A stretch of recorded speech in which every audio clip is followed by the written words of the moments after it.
Assalamualaikum warahmatullahi wabarakatuh. Perkenalkan, nama saya Wahyu Indah Maulidia dengan NIM akhir 177 dari Universitas Trunojoyo Madura. Baik, pada kesempatan kali ini saya akan membahas terkait kewajiban jangka panjang, yaitu obligasi. Nah, sebelum memulai, saya ingin mengucapkan terima kasih sebanyak-banyaknya kepada Bapak Dr. Sultan Syah, SEAK, MM, MAK, CA, selaku dosen pengampu mata kuliah Akuntansi Keuangan Menengah 2 yang telah memberikan saya kesempatan untuk mempresentasikan materi pada kali ini. Nah, seperti yang kita ketahui bahwasanya kewajiban jangka panjang banyak sekali ya jenisnya. Salah satunya adalah utang obligasi.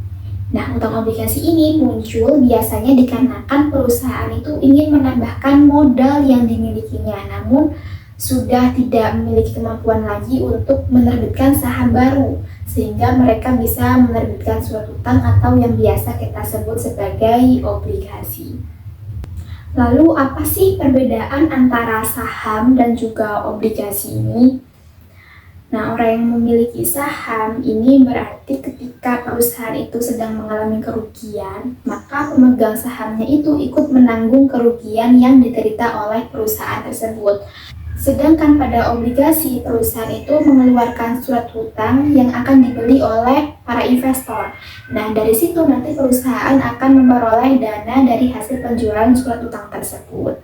Sehingga di si perusahaan ini memiliki tanggung jawab untuk melunasi utang obligasi sesuai dengan jangka waktu yang telah dituliskan dalam surat utang obligasi. Nah, obligasi ini juga memiliki return atau pengembalian. Kalau di saham kita mengenal returnnya atau pengembaliannya itu berupa dividen. Kalau di dalam obligasi kita mengenal returnnya dengan nama bunga atau kupon obligasi. Nah, kupon obligasi ini nilainya sudah fix ditentukan di dalam surat utang obligasi.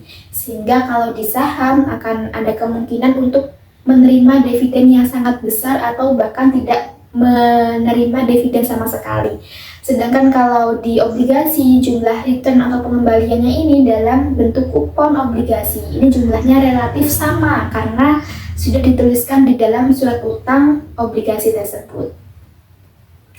Nah, teman-teman, obligasi di sini itu memiliki 3 kondisi ketika obligasi ini dilepaskan ke pasar. Untuk kondisi yang pertama, apabila harga jual obligasi itu sama dengan nilai nominalnya.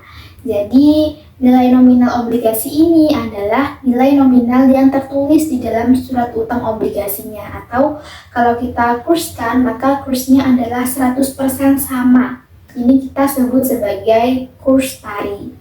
Kemudian kondisi yang kedua adalah apabila harga jual obligasi ini lebih tinggi daripada nilai nominalnya. Atau kalau kita presentasikan, maka presentasinya adalah lebih dari 100%. Maka di sini akan muncul satu peristiwa yang dinamakan sebagai premium on board atau agio obligasi. Jadi terdapat kemungkinan keuntungan dari penjualan obligasi berupa selisih antara harga jual dengan nilai nominal obligasinya. Misalkan saja nilai nominal obligasi yang akan kita jual itu 100.000 dan ketika dijual ke pasar, ini obligasi tersebut ternyata laku di harga 110.000. Maka ada keuntungan berupa agio obligasi sebesar 110.000 di sana. Untuk kondisi yang ketiga yaitu apabila harga jualnya itu lebih rendah daripada nilai nominalnya. Jadi nilai nominalnya adalah 100.000. Ternyata setelah dijual ke pasar obligasi ini lakunya hanya di angka 90.000. Maka akan ada selisih negatif 10.000. Nah, selisih negatif ini kita sebut sebagai diskon atau disagio obligasi yang menandakan bahwa nilai nominalnya jauh lebih tinggi daripada nilai obligasi yang terjual, seperti itu. Nah, itu tadi 3 metode apabila harga obligasi ini telah ditentukan atau yang disepakati antara pihak penjual dan pembeli. Nah, mungkin itu saja penjelasan singkat yang bisa saya sampaikan terkait long term liabilities obligasi.